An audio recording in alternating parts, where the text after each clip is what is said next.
قاضی فائز عیسی صاحب کے سہولتکار مسلسل قاضی فائز عیسی صاحب کے لیے مشکلات پیدا کر رہے ہیں. وہ ایسے بیانات دے رہے ہیں جس سے قاضی فائز عیسی صاحب مزید ایکسپوز ہو رہے ہیں, اور وہ ایسی چیزیں کر رہے ہیں جس سے قاضی فائز عیسی صاحب جو ہے وہ اپنے ہی ججز کی نظروں میں گرتے چلے جا رہے ہیں, اور ہر آنے والے لمحے کے ساتھ ایکسپوز ہوتے چلے جا رہے ہیں, اور کھل کے چیزیں آ رہی ہیں. اب تو قاضی فائز عیسی کے سہولتکار بھی یہ مان رہے ہیں کہ قاضی فائز عیسی کی ایکسٹینشن کیوں ضروری ہے. میں آج کی ویڈیو میں آپ کو میں نے بس کچھ دیر میں بیٹھ کے ایسے ہی مطلب جو مجھے یاد تھے, میں نے کوئی 32 قاضی فائز صاحب کی اس نظام کے لیے, شریف خاندان کے لیے, نون لیگ کے لیے, پیپلز پارٹی کے لیے خدمات لکھی ہیں, اور جب میں وہ 32 آپ کے سامنے رکھوں گا تو آپ ان میں سے مجھے بتا دیجیے گا کہ کتنی ہیں, کوئی ایک بتا دیجیے گا جو انہوں نے پاکستان کے لیے کی ہو. اور ان 32 کے علاوہ بہت ساری ہوں گی. میں کوشش کروں گا جو ہمارے کورٹ رپورٹرز دوست ہیں ان سے بھی پوچھوں گا, اور اگر آپ میں سے کسی کے ذہن میں کوئی اور خدمت ہو تو وہ ضرور مجھے بتائیے گا, تاکہ ہم اس لسٹ کو مزید آگے بڑھا سکیں. اور قاضی صاحب جس دن اللہ تعالیٰ کرم کرے اور وہ ریٹائر ہوں, اللہ تعالیٰ پاکستان پر اپنا رحم کرے, کرم کرے, تو اس دن ہم وہ 50-60 چیزیں جتنی بھی ان کی خدمات ہیں اس نظام کے لیے, وہ ساری خدمات جو ہیں وہ لوگوں کے سامنے رکھ سکیں. پہلی بات تو یہ ہے جناب کہ 2 انٹرویوز دی ہیں. ایک کل خواجہ آصف صاحب نے دیا ہے, اور ایک انٹرویو دیا ہے انہوں نے بلاول بھٹو زرداری صاحب نے. پہلے خواجہ آصف کے انٹرویو پہ بات کر لیتے ہیں جس کے اوپر کسی نے بات نہیں کی, جس میں خواجہ آصف یہ فرماتے ہیں اور یہ کہتے ہیں کہ وہ یہ کہہ رہے ہیں کہ ایک وقت تھا جب عدلیہ جو ہے وہ ایگزیکٹو اور ڈکٹیٹر جو ہیں ان کے ماتحت ہوا کرتی تھی. اب عدلیہ آزاد ہے, یعنی وہ جب یہ کہہ رہے ہیں کہ عدلیہ سیاست کو لیڈ کر رہی ہے تو وہ یعنی یہ کہنا چاہ رہے ہیں کہ وہ آزاد ہے. حالانکہ اس سے بڑی اہمکانہ بات نہیں ہو سکتی. یہ ہمارا وزیر دفاع ہے, آپ اندازہ لگا لیں, جو یہ کہہ رہا ہے کہ عدلیہ ایک وقت تھا جب ایگزیکٹو کے ماتحت تھی اور ڈکٹیٹرز کی غلام تھی. اب عدلیہ جو ہے وہ آزاد ہے, اور عدلیہ سے مراد قاضی فائز عیسی نہیں ہے. قاضی فائز کو تو کنٹینیو کروانا ہے, وہ تو اوکے ہیں, ان کو تو بلاول نے بتایا کہ ان کو کیوں ہم نے رکھنا ہے. لیکن خواجہ آصف جو بات کر رہے ہیں وہ اس لیے غلط ہے کہ سپریم کورٹ ایگزیکٹو کے ماتحت نہیں ہے.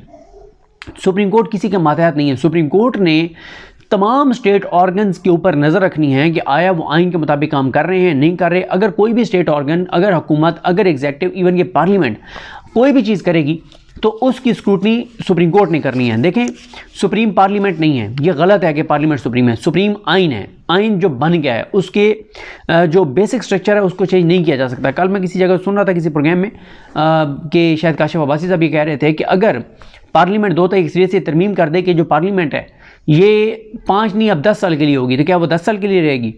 مطلب یہ کیسی آپ بات کر رہے ہیں؟ تو بیسک جو سٹرکچر آئین کا اس کے خلاف آپ نہیں جا سکتے. اور پھر وہ بھی یہ پارلیمنٹ جو فارم 47 والی ہے, جو جعلی ہے, جنہوں نے جس طرح سے وہ آئے ہیں وہ سب کو پتہ ہے. تو اس لیے یہ جو ترامیم ہے بلاول صاحب کی, اس بات پر آتے ہیں. ہاں, خواجہ آصف صاحب یہ کہتے ہیں کہ جناب ہم اس عدلیہ کو نا ماتحت ایک طرح سے کرنا چاہتے ہیں کیونکہ یہ سیاست کو لیڈ کر رہی ہے. اور بھائی وہ سیاست کو لیڈ نہیں کر رہی, وہ ایسے آزادانہ فیصلے دے رہے ہیں 8 ججز اور ادھر سے 6 ججز جو حکومت کے سارے پلانز کو ناکام بنا رہی ہے. پہلے ذرا سنیے کہ یہ وہی ہے جو کل اس کا ایک کلپ سنایا تھا نا آپ کو خواجہ آصف صاحب کا, جس میں عاصمہ شیرازی صاحبہ اور خواجہ آصف صاحب بہت فکر مند تھے کہ 25 اکتوبر کے بعد قاضی کے جانے کے بعد اگر 8 فروری کے الیکشن کا آڈٹ ہو گیا تو پھر کیا ہوگا؟ پھر وہی ہوگا جو پورے پاکستان کو پتہ ہے, کہ پورے پاکستان کو پتہ چلے گا کہ قاضی فائز عیسی نے اور اسکندر سلطان راجہ نے جو ہے وہ کس طرح سے اس نظام کے کہنے پر یہ الیکشن کروائے. اور یہ گواہی تو آپ جو ہے وہ کمشنر راولپنڈی جو ہیں وہ چٹھا صاحب بھی دے چکے ہیں. جی سر, بسم اللہ کریں. آج آپ نے آئینی درخواست دائر کی ہے, مجوزہ آئینی ترمیم کو چیلنج کی ہے, ذرا تفصیل اس کی تھوڑی سی بتائیں.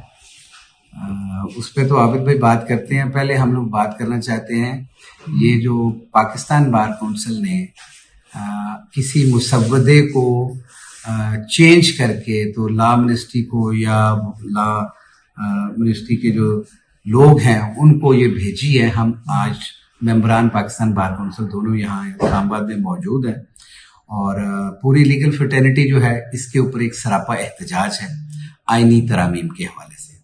ایک so called meeting Pakistan bar council نے کی تھی جس میں ارلیئر نہ کوئی مسودہ تھا نہ کوئی ایسی چیز تھی.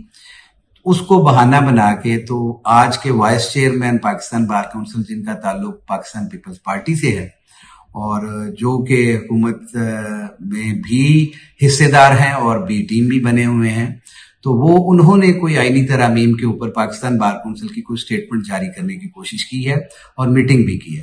آج ہمارا رد عمل یہ ہے کہ ہم 6 ممبران پاکستان بار کونسل ہیں اور